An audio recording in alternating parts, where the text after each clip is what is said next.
pasando todo lo que ha pasado, tu historia, que es una historia tremenda para todos los cubanos, ¿cómo te recuperas de esto y cómo sigues adelante con la fuerza para seguir peleando y dándole a tu gente lo que la gente quiere de ti?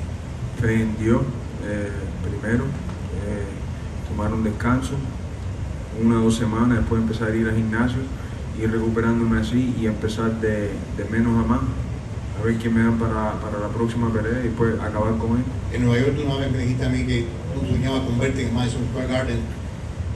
Cuando cierro los ojos, ¿dónde más te ves, Jorge? ¿Dónde más ves tu carrera llegando?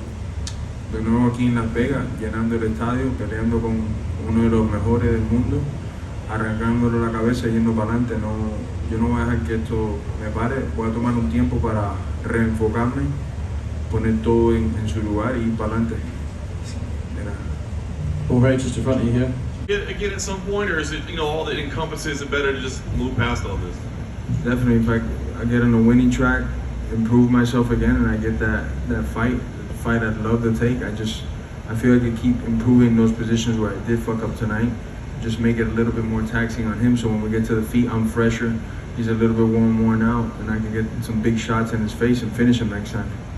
Lastly, for me, I know you're going to take some time away and be with the family and such, but is there anything that interests you right now other than a rematch, which would be down the road? I mean, you're still a big star, obviously, man. If the crowd was responding out there, it's clear how much you love. So, I mean, are there fights that make sense or dates or anything like that? I think the only thing that makes sense is for me to get in the gym, me to get in the track and field, and just get after it, get in great shape, see where my headspace is at, and then 3-4 months from now, make that decision who's next. For right now, I want to clear the cobwebs up.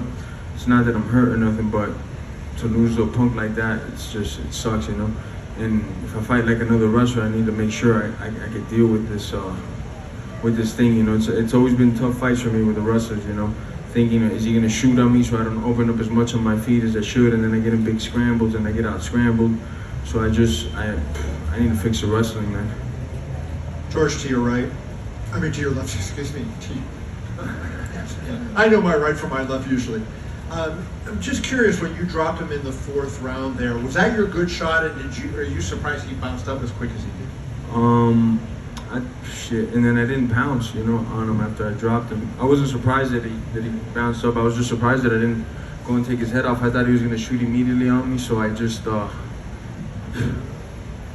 thinking of wrong shit instead of just go and take his head off. I was tired, he was tired and hurt. That was my chance right there. That was that window of like 5-6 seconds to give it all I got and make a sprint and make a big change. Maybe I could have made that round 10-8, 10-7, who knows, But I didn't take that opening. You dropped him in the 2nd and the 4th, I believe it was. Which one was the better shot? I'm gonna have to see with myself, because obviously when I'm in the fight, I might think this, I might think that. Probably the one in the 4th, I think, but I'm gonna have to check it out again. The other thing, you were standing there when he called out Dustin Poirier, and it was a little surprise to people. He was calling out a guy in a lighter weight class. He talked about, to me anyways, going up and fighting at 185, as opposed to saying Whitaker. He calls out Dustin Poirier, and I'm curious what you think that says about Colby for doing that. He's a bitch. That's it. The bitch could wrestle though. Jorge, right here. Go ahead, Austin. Did you think he was kind of fighting a little bit dirty in there? I know in the 1st round he poked you in the eye, and that started the wrestling, so you almost had the 1st round taken away from you from a foul. Did you feel like he was doing that, and was he doing it intentionally, or how did you feel? The eye poke was pretty bad, man. The only thing that's hurting on me right now is the fucking eye poke. My eye's still throbbing right now. I've had a couple mishaps that hurt Dean. I just don't get it why he didn't fix the action. He threw a punch, missed, and then he immediately just jabbed me in the fucking eyeball. I'm not gonna take nothing away for him winning the fight, because that was just one sequence. But it would have been cool if he would have stopped it there, and I would have got my breathing, and then we restart, because he poked the shit out of my eye. Like it's still throbbing right now. It's the only thing that's hurting on me. Whatever the fucking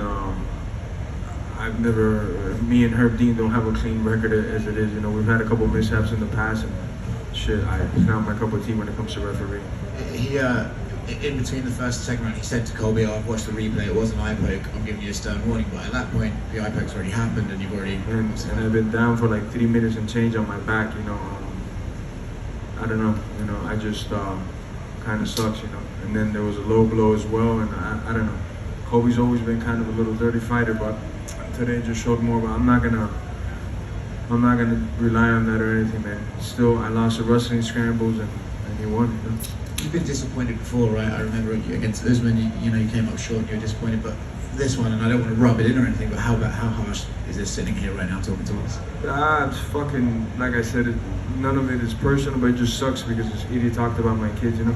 He's still somebody, if I see him out in the streets, I'm gonna give him everything I got to break his fucking jaw, you know. It doesn't matter if I lost wrestling scrambles tonight, I still think he's a fucking pussy, you know. Thanks for coming to talk to us. Jorge, I was wondering, straight back. I believe it was in the 4th round you had this particular exchange with him. He kind of got you against the fence. He unloaded a few punches and you just shook it off. You showed your tongue at him. Can you just walk me through that moment? I mean, was it just the punches just didn't have no power and then you came back and cracked them? I was kind of baiting him there because I was seeing the punches coming and I was like, I think I could get him to either punch out or he's going to take a shot right now and I can catch him with a knee. I ended up catching him with a punch. Yeah, he doesn't have power like on his hands, you know. That's why he goes right to sniffing the crotch. So I just I was hesitant there, man. I thought he was gonna shoot and I could time him for a knee as he was throwing those punches. I just read him wrong. I think he let out like 7-8 punches, but that also caused him to gas, you know. And then another question I had, just were there any words exchanged, you know, when you guys were in the middle of the octagon that maybe we didn't catch during the fight? Yeah, me just telling him you're still a bitch and shit like that. Did he say anything back? I don't even know what he said, but I know I just told him, you're a bitch, just, you know, I'll get you eventually.